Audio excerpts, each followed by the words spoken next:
America का कर्ज 40 trillion dollar के पार पहुंच चुका है। लेकिन असली सवाल ये नहीं कि अमेरिका पर कितना कर्ज है, असली सवाल ये है कि अगर अमेरिका का कर्ज बढ़ता रहा और यूएस ट्रेजरी यील्ड्स 5% के ऊपर चली गई तो इसका असर भारत के शेयर बाजार, म्यूचुअल फंड और यहाँ तक कि रुपए और गोल्ड पर कितना पड़ सकता है। क्योंकि ग्लोबल ब्रोकरेज फर्म जेफरीज की ताजा रिपोर्ट ने इसी खबर को लेकर के चेतावनी दी है। रिपोर्ट के मुताबिक अमेरिका की बिगड़ती फिस्कल पोजीशन और बढ़ता फिस्कल डेफिसिट लंबी अवधि की ट्रेजरी यील्ड्स को ऊपर रख सकता है और अगर यह 10 ईयर यूएस ट्रेजरी यील्ड 5% के ऊपर जाता है तो इक्विटी मार्केट में वोलेटिलिटी का रिस्क तेजी से बढ़ सकता है। अब पहले समझते हैं कि ये 40 ट्रिलियन डॉलर का आंकड़ा आखिर कहां से आया। यूएस ट्रेजरी के डेटा के हवाले से जेफरीज के स्ट्रेटजी क्रिस्टोफर वुड ने बताया कि 18 अगस्त 2026 तक अमेरिका का कुल पब्लिक डेब्ट करीब 40.05 ट्रिलियन डॉलर था, यानी सिर्फ एक साल में इसमें 7.8% की बढ़ोतरी हुई और अमेरिका का फिस्कल डेफिसिट भी लगातार बड़ा बना हुआ है। चालू वित्त वर्ष के पहले 10 महीनों में डेफिसिट करीब 1.8 ट्रिलियन डॉलर पहुंच चुका है। वहीं जुलाई में अकेले अमेरिका का बजट डेफिसिट करीब 432 बिलियन डॉलर रहा, जो मार्च 2021 के बाद का सबसे ऊंचा मंथली डेफिसिट है। अब जब सरकार का खर्च लगातार ज्यादा है और डेफिसिट बढ़ रहा है तो इसका असर आखिरकार बॉन्ड मार्केट पर आना ही है। फिलहाल 10 ईयर यूएस ट्रेजरी यील्ड्स करीब 4.69% से 4.74% के आसपास है। वहीं 13 ईयर्स ट्रेजरी यील्ड्स की हालिया एक्शन में यील्ड करीब 5.22% तक पहुंच गई, यानी मार्केट साफ संकेत दे रहा है कि लॉन्ग टर्म यूएस डेब्ट को लेकर इन्वेस्टर्स ज्यादा रिटर्न मांग रहे हैं और यहीं से कहानी शेयर बाजार तक पहुंचती है। क्योंकि 10 ईयर्स यूएस ट्रेजरी यील्ड्स को ग्लोबल फाइनेंशियल मार्केट में एक तरह का बेंचमार्क माना जाता है। जब ये यील्ड्स बढ़ती है तो रिस्क फ्री रिटर्न भी बढ़ जाता है। ऐसे में निवेशकों के लिए महंगे वैल्यूएशन वाले स्टॉक्स को होल्ड करना उतना अट्रैक्टिव नहीं रह जाता। इसलिए जेफरीज के मुताबिक 10 ईयर्स यील्ड्स का 5% से ऊपर जाना इक्विटी मार्केट के लिए एक ऑब्वियस ट्रिगर पॉइंट हो सकता है। अब मान लीजिए किसी इन्वेस्टर्स को यूएस ट्रेजरी में रिलेटिवली लो रिस्क रिटर्न मिल रहा है तो वह बहुत ज्यादा वैल्यूएशन वाले ग्रोथ स्टॉक के लिए उतना प्रीमियम क्यों देगा। यही वजह है कि high multiple growth stocks, technology companies और ऐसे बिजनेसेस जिनकी वैल्यूएशन फ्यूचर कैश फ्लो पर ज्यादा डिपेंडेंट है, हाई यील्ड एनवायरनमेंट में ज्यादा सेंसिटिव हो जाते हैं। और जेफरीज का अनुमान है कि रियल यील्ड्स करीब 2.5% के आसपास टिक सकती है। इसके पीछे फिस्कल रिस्क की वजह से बढ़ता टर्म प्रीमियम और एआई से जुड़े बड़े इन्वेस्टमेंट भी है जो लॉन्ग टर्म फंडिंग कॉस्ट को ऊंचा रख सकते हैं। अब यहाँ एक बात बहुत ध्यान से समझिए, इस वार्निंग का मतलब ये नहीं कि 10 ईयर्स यील्ड 5% होते ही अगले दिन मार्केट क्रैश हो जाएगा। जेफरीज की वार्निंग ज़्यादा स्ट्रक्चरल है। मतलब अगर अमेरिका का फिस्कल डेफिसिट लंबे समय तक ऊंचा रहता है, गवर्नमेंट स्पेंडिंग बढ़ती रहती है, रेवेन्यू ग्रोथ कमजोर रहती है और ट्रेजरी को लगातार ज़्यादा बोरोइंग करनी पड़ती है तो बॉन्ड्स इन्वेस्टर्स ज़्यादा यील्ड्स मांग सकते हैं। और अगर ये ट्रेंड लंबे समय तक चलता रहा तो इक्विटी वैल्यूएशन पर भी लगातार प्रेशर बना रह सकता है। अब सवाल यह है कि इसका असर सिर्फ अमेरिका तक सीमित क्यों नहीं रहेगा। तो देखिए, यूएस ट्रेजरी मार्केट दुनिया के सबसे बड़े और सबसे महत्वपूर्ण फाइनेंशियल मार्केट्स में से एक है।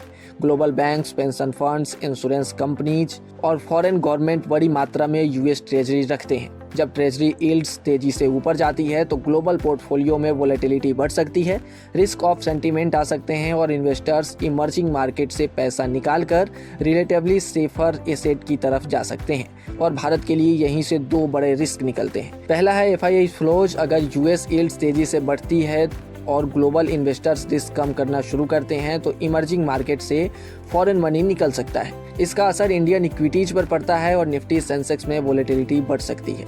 दूसरा बड़ा असर डॉलर और रुपए पर हो सकता है। हायर यूएस यील्ड अक्सर डॉलर को सपोर्ट देती है। अगर डॉलर मजबूत होता है तो इमर्जिंग मार्केट करेंसीज पर प्रेशर बढ़ सकता है, जिसमें भारतीय रुपया भी शामिल है। और अगर रुपए में कमजोरी का मतलब इंपोर्ट्स महंगे होना, खासकर क्रूड ऑयल जैसी कमोडिटीज डॉलर में ट्रेड होती है। इसलिए अगर डॉलर मजबूत है तो कमोडिटी प्राइस भी ऊंची रहती है तो भारत की इंपोर्ट बिल और इन्फ्लेशन एक्सपेक्टेशन पर प्रेशर बढ़ सकता है।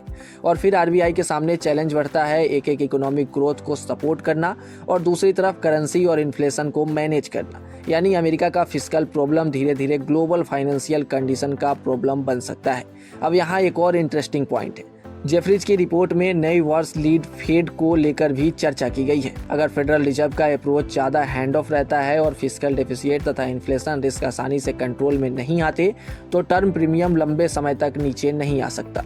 इसका सीधा मतलब है कि इन्वेस्टर्स को हर वोलेटिलिटी एपिसोड में तुरंत मॉनेटरी पॉलिसी सपोर्ट मिलने की उम्मीद नहीं करनी चाहिए, और जब डिस्काउंट रेट ऊपर रहता है तो इक्विटी वैल्यूएशन पर प्रेशर बना रह सकता है। अब सवाल आता है कि भारतीय इन्वेस्टर्स और खासकर एनआरआई इन्वेस्टर्स को इससे क्या सीखना चाहिए। तो सबसे पहली बात, इसको कोई इमीडिएट सेल एवरीथिंग सिग्नल मत समझिए।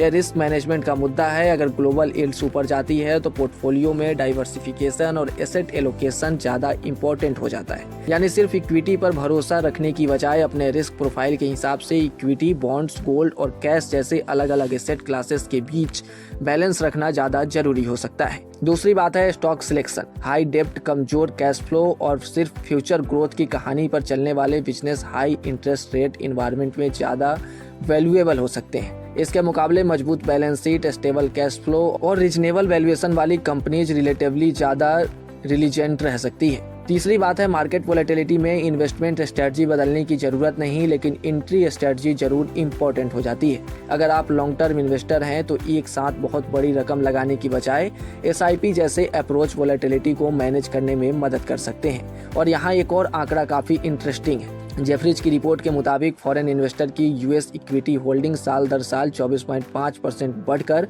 करीब $24.5 ट्रिलियन के रिकॉर्ड लेवल पर पहुंच गई है। यानी ग्लोबल पोर्टफोलियो में US इक्विटीज का वेट अभी भी बहुत बड़ा है। इसलिए अगर US बॉन्ड मार्केट में वोलेटिलिटी आती है और उसके साथ US इक्विटीज भी दबाव में आती है तो इसका असर सिर्फ वॉल स्ट्रीट तक सीमित नहीं रहेगा, बल्कि ग्लोबल इन्वेस्टर सेंटीमेंट पर भी इसका असर पड़ सकता है। तो कुल मिलाकर कहानी सिर्फ $40 ट्रिलियन के US कर्ज की नहीं है। असल कहानी है US कर्ज, फिस्कल डेफिसिट, ट्रेजरी यील्ड्स और इक्विटी वैल्यूएशन के बीच बन रहे कनेक्शन की। इसलिए आने वाले समय में इन्वेस्टर्स को सिर्फ निफ्टी या सेंसेक्स नहीं देखना चाहिए, बल्कि 10 ईयर्स US ट्रेजरी यील्ड्स क्या कह रही है, डॉलर इंडेक्स किस दिशा में आगे बढ़ रही है, FII का फ्लो कैसा है और US फिस्कल डेफिसिट किस रफ्तार से बढ़ रहा है।